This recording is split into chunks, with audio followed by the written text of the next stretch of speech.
Agil. Ya toh, ora apa-apa. Kau katakan istriku sebagai lon.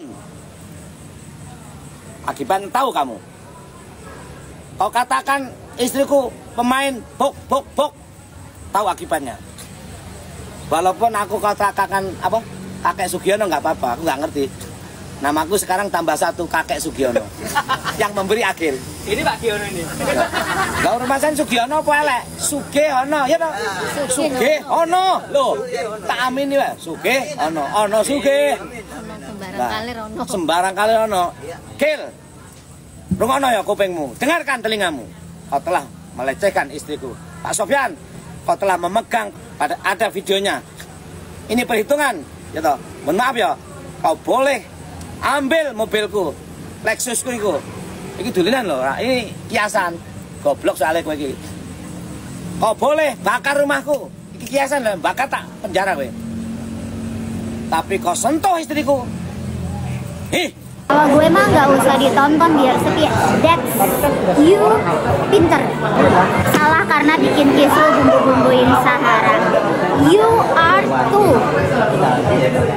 Memberikan sumbangsi yang sangat besar ya dalam membuat persoalan ini kemana-mana, menambah masalah, menambah poin-poin yang nggak jelas, ngata-ngatain orang MC, ngata-ngatain orang germo. Even I don't care about that, tapi if you point me doing something wrong, padahal kalian itu justru yang lebih, but oke lah, pemainnya kalian.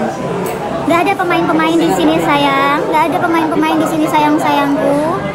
Terus kalian merasa dipermainkan gitu? 250 juta. Wah, tuh kan sakit sudah. Swiss Army. Swiss Army, ini larang regane. Oh, Swiss Army. Luar biasa. Ini ternyata khusus untuk wanita semua, yaitu kerudung, swatch, sokolah jenis, sama ini bisa untuk kalungan. Giok ini kalau jenengan sakit atau apapun ya bisa ini. Yang inilah, ayo sampai nukok nopo ngono lho. Makasih Profesor.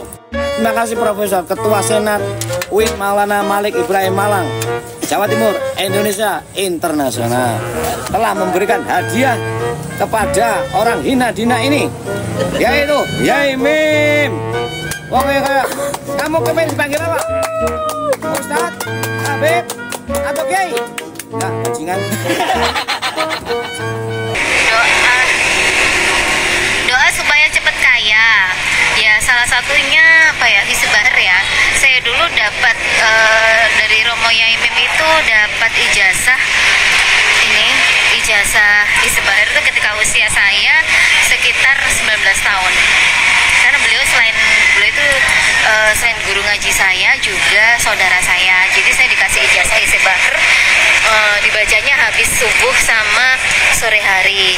Itu kayaknya insya Allah Hisbahar itu sukih, amalan sukih, Anti melarat, amalan anti melarat itu wis anti sembarang wis lengkap itu amalannya orang Thariqah Sadiliyah. Nah kalau jenengan perlu masuk ke situ, ikuti saja saya, boleh kok, beres. Besok habis maghrib.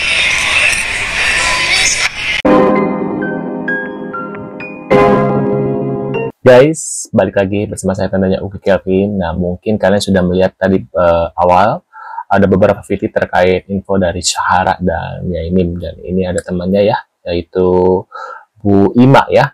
Nah, ini ada beberapa lagi info terbarunya ya, kita lihat seperti apa. Dan pengadunya yaitu Mbak Sahara. Nah, ini ada kuasa hukum Sahara ya dari LBH Ansor ini guys. Nah, ini kita lihat seperti apa. Dan suaminya itu adalah santri. Untuk menjaga marwah kiai, kami mengambil langkah untuk tidak melaporkan berkaitan dengan pelecehan itu tadi. Ya, kenapa kok nggak jadi dilaporin? Nggak usah mikirin marwah, entah itu kiai ataupun siapapun itu. Kalau emang melakukan kesalahan, lapor aja biar ada efek jerah. Kalau nggak dilaporin makin jadi-jadi nantinya. Kemarin garang banget mau laporin masalah pelecehan seksual. LBH Ansor akan melaporkan yang bersangkutan berkaitan dengan pelecehan.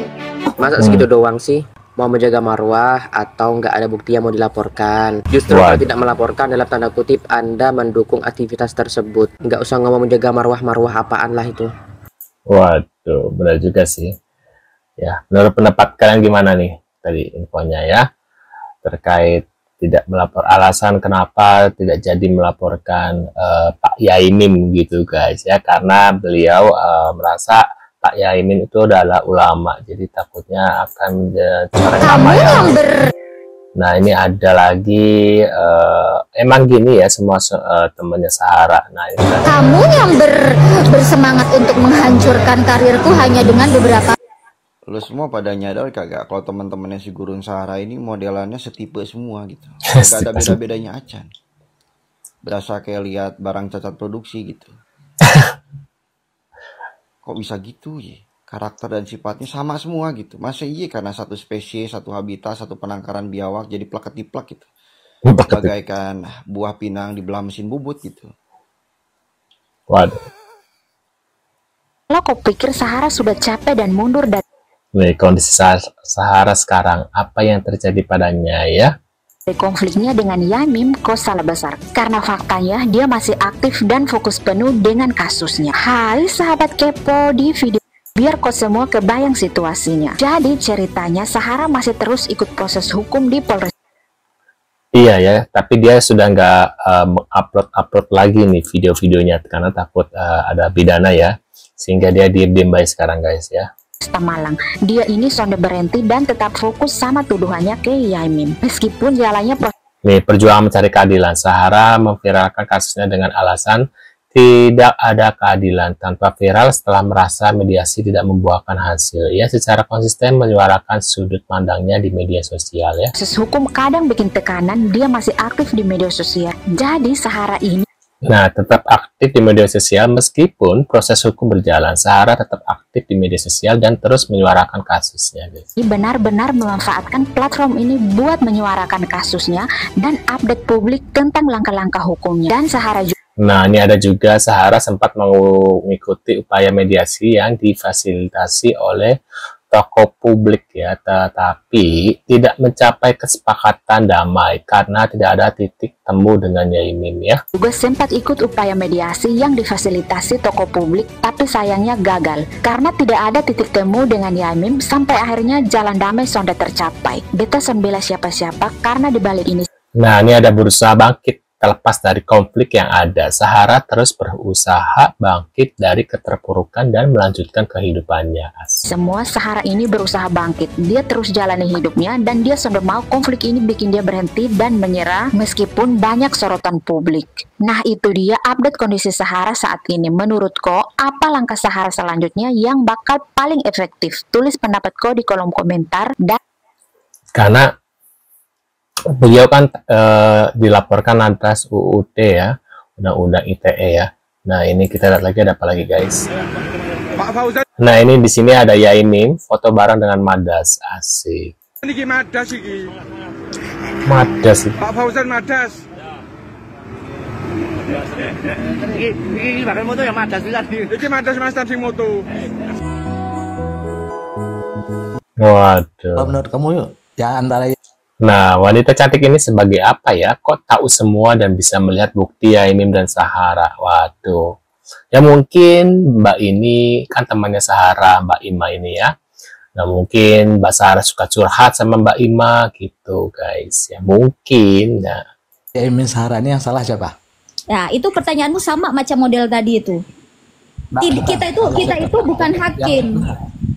Bukan hakim. Enggak, kalau kita lihat dari pandang mata kita aja lah. Bukan sekarang kau anggap kau dua-duanya punya salah. Dua-duanya punya salah jawabanku. Bukan, aku nanya harus pilih salah satu. Siapa yang salah? Siapa yang mulai duluan? Nggak bisa. Aku jawabnya dua-duanya punya salah.